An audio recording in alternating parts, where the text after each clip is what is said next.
હાલો મિત્રો, જય માતાજી. નવી સ્ટોરી વિડીયોમાં તમારું સ્વાગત છે. માતાજીની કસોટી એક લાંબી વાર્તા.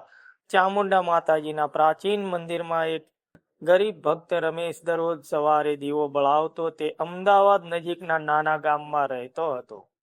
તેની હાલત બહુ નબળી હતી. ખેતીમાં નુકસાન, ઘરમાં બીમારી અને ઉપરથી કરજ. છતાં તેની શ્રદ્ધા ક્યારેય ઓછી ન પડી.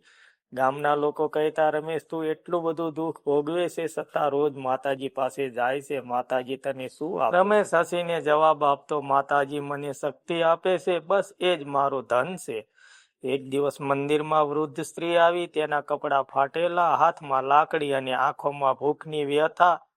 તેણે રમેશને કહ્યું, બેટા, 2 દિવસથી કશું ખાધું નથી. રમેશના ઘરમાં પણ તે દિવસે માત્ર થોડું જ અન્ન હતું. તેની પત્નીએ કહ્યું, આપણે શું ખાઈશું? રમેશ શાંતિથી કહ્યું, માતાજી પર વિશ્વાસ રાખજે. જે આપીએ છીએ તે 10 ગણું પાછું મળશે. રમેશ આખું જમવાનું એ વૃદ્ધ સ્ત્રીને આપી દીધું. વૃદ્ધ સ્ત્રીએ આશીર્વાદ આપ્યો, તારી કસોટી પૂરી થઈ બેટા. બીજે દિવસે સવારમાં રમેશ જ્યારે મંદિર ગયો ત્યારે અચાનક તેને મંદિરમાં અજવાળું દેખાયું. સામે વૃદ્ધ સ્ત્રી દિવ્ય રૂપમાં દેખાય. તે કોઈ સામાન્ય સ્ત્રી નહોતી, તે સ્વયં ચામુંડા માતાજી હતા. માતાજીએ કહ્યું, રમેશ, મેં તારી શ્રદ્ધા અને દાનની કસોટી લીધી હતી. તું પોતાના દુઃખમાં પણ બીજા માટે દયા રાખી. હવે તારા જીવનમાં સુખ આવશે. તે દિવસ પછી રમેશના જીવનમાં ચમત્કાર થયો.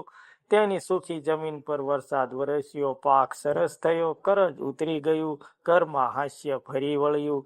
ગામના લોકો આશ્ચર્યચકિત થયા. રમેશ ગામમાં સૌને કહ્યું, માતાજી આપણને દુઃખ આપે નથી, કસોટી લેશે. જો આપણે વિશ્વાસ અને સારા કર્મ રાખીએ તો અંતે જીત આપણી જ થાય છે. આ વાર્તા આપણને શીખવે છે કે કસોટી આવે ત્યારે શ્રદ્ધા ન છોડવી, દયા અને સારા કર્મ ક્યારેય વ્યર્થ નથી જતા.